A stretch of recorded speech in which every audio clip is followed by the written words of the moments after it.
नमस्कार दर्शक बंधु विंड ओडियार समस्त दर्शक बंधु मानकु मोर नमस्कार।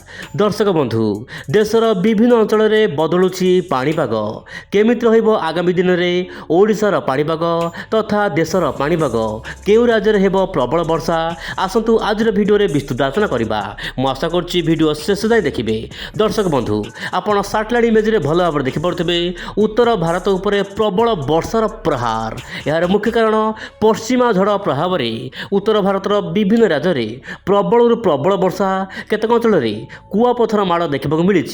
तेज दर्शक बंधु वर्तमान परिस्थिति में आज पाणीपाग खबर उत्तर भारत ही आरंभ करवा तापर ओडिशा पाणीपाग खबर जाना आज भिडियो आपड़ देखुन। दर्शक बंधु वर्तमान दर्शक बंधु पंजाब पाखरे गोटे गुरुचाप बलय सृष्टि होती जहाँकि बड़ धरणर गुरुचाप बलय जहाँपाई कि उत्तर भारत अनेक स्थान में वर्षा देखा मिलूँ। आपड़ मोबाइल स्क्रीन देखिपे मु मोबाइल को जूम करुच्ची आप देखु उत्तर भारतर विभिन्न राज्य में वर्तमान वर्षार तांडव देखा मिलूँ। आप मोबाइल स्क्रीन देखु पाकिस्तान और भारत आखपाख अंचल में वर्तमान सक्रिय रही गुरुचाप बलय यार प्रभाव में आपंकर विभिन्न राज्य में प्रबल वर्षा हेब।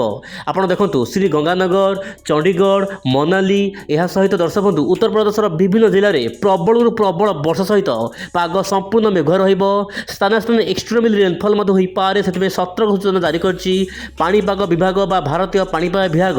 आप मोबाइल स्क्रीन देखु उत्तर भारत विभिन्न अंचल वर्षा बढ़ुची सेहीपर दर्शक बंधु आपंकर पूर्व भारत में यार प्रभाव देखा मिलूँ। सामान्य पाग कोहला रही किंतु आज ओडिशा सेतटा वर्षा हबार आशंका नहीं।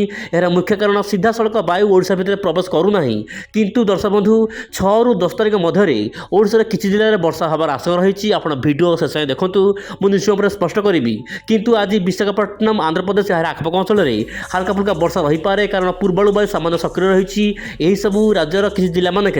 तेज दर्शक बंधु पश्चिम भारतर विभिन्न राज्य में पाग मुख्यतः शुक्ला रहा कौटी वर्षा देखा मिल पाए। तेज दर्शक बंधु आप देखो मुझे कही दर्शक बंधु आपंकर 6 ରୁ 10 तारिख मध्य ओडिशा किसी जिले में वर्षा रही पारे। आप 7 तारिख में झारसुगुड़ा सुंदरगढ़ केउझर मयूरभंज यही सबू जिले में हल्का फुल्का वर्षा केतक अंचल घड़घड़ी सहित वर्षा देखा मिल पाए।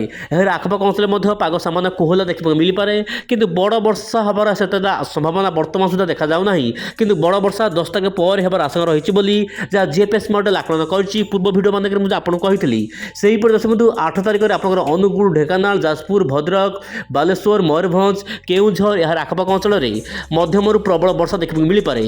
तेज दर्शक बंधु आगामी दिन में ओडिशार पाणीपाग कौन सब रोचे नुआ अपडेट आसूची आप ओइडोडे चैनल को एवं सब्सक्राइब करूँ। आगामी दिन में समस्त पाणीपाग अपडेट आप ओइडोडे चैनल सहित जोड़ी ही रुहतु। आज ये नमस्कार जय जगन्नाथ दर्शक बंधु।